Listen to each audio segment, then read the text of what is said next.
Comment arrêter de te comparer aux autres? Je sais à quel point ça peut être difficile de se comparer tout le temps aux autres, ça te fait perdre confiance en toi de ouf, après tu te sens tout le temps pas assez bien. Et surtout c'est vraiment un cercle vicieux, plus tu te compares, plus tu te compares. Et plus tu te compares, plus tu vas te focaliser sur les qualités des autres, sur toi tes défauts, sur toi ce qui te manque entre guillemets. Et c'est vraiment pas sain du tout. Je vais te dire dans cette vidéo comment arrêter. Je vais te donner tout de suite le conseil le plus important qui va être de te concentrer sur toi et sur tes propres progrès. On dit toujours la seule personne à qui tu dois te comparer, c'est la toi d'hier. C'est peut-être un peu bateau comme phrase, mais c'est très vrai. Ça n'a aucun sens de te comparer aux autres parce que déjà ce que tu vois c'est pas l'intégralité de leur vie. Surtout ces personnes n'ont pas ton expérience, n'ont pas ta personnalité, n'ont pas ton physique. Tu peux pas essayer de ressembler à quelqu'un qui n'est juste pas toi, ta propre vie, ta propre personne, et donc tu ne peux te comparer qu'à toi-même. Pour te recentrer sur toi, il faut vraiment que tu définisses quels sont tes propres objectifs, quelles sont tes priorités, qu'est-ce que tu veux en fait dans la vie, à quoi tu veux ressembler, qu'est-ce que tu veux devenir. Note tout tes objectifs et toutes tes aspirations, fais vraiment le point sur ça parce que si tu sais pas vraiment ce que tu veux, tu vas juste te comparer à tout et n'importe quoi et surtout n'importe qui. Une fois que tu as fixé tes propres objectifs et que tu sais ce que toi tu veux vraiment, tu vas pouvoir te concentrer sur ça. Et quand tu commences à te comparer, plutôt que d'absorber entre guillemets les objectifs des autres ou juste voir quelqu'un et te dire ah je voudrais ressembler à ça, tu peux te fier à ton propre baromètre et te dire est-ce que ça rentre dedans ou pas, est-ce que ça correspond à ma vie, à mes objectifs, à ma personne. Si oui, ça peut te servir d'inspiration et sinon bah ça sert à rien, c'est pas ce que tu veux de toute façon, c'est pas ta priorité. Laisse les gens faire leur vie à eux, toi tu te concentres sur la tienne. Je te conseille aussi vraiment de lister les choses que tu aimes chez toi, tous tes atouts, tes qualités, tout ce qui est vraiment propre à toi. Tu peux même te demander qui pourrait se comparer à moi et voir quelque chose qu'il aimerait avoir. Parce qu'on voit trop chez les autres ce qu'on leur envie, mais on oublie que les gens, ils ont aussi des choses à nous envier et il y a forcément des gens qui ont des choses à nous envier. Faut pas non plus devenir prétentieuse et se dire que tout le monde nous envie et tout le monde est jaloux, etc. Je dis juste ça dans le sens où pourquoi on se focalise sur les qualités des autres que nous on n'a pas ou qu'on pense ne pas avoir, mais on se focalise pas sur nos propres qualités que les autres pourraient peut-être nous envier. Dernier conseil hyper important, c'est de faire un tri sur tes réseaux sociaux, surtout si tu passes beaucoup de temps sur tes réseaux sociaux. Parce que sur les réseaux, ok, on a beau savoir que c'est pas la réalité, que les gens nous montrent que ce qu'ils veulent, etc.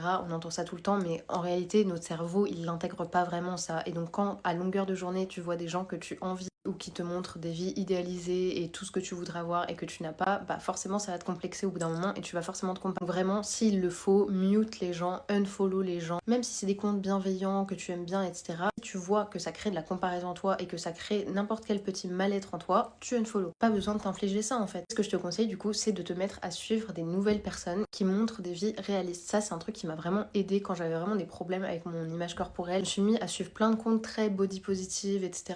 ou des personnes qui juste montrent la réalité des choses, qui montrent leur vrai corps, qui montrent leur vrai visage, leur acné, simplement leur vraie vie, ou alors de suivre des personnes qui me ressemblent vraiment. Ce sur quoi tu complexes, bah ça peut être quelque chose que tu trouves très beau chez les autres. Ça c'est vraiment un truc qui aide de ouf parce que ça nous fait relativiser, ça nous fait trouver des trucs qu'on trouvait moches à la base beaux. Donc je te le conseille vraiment.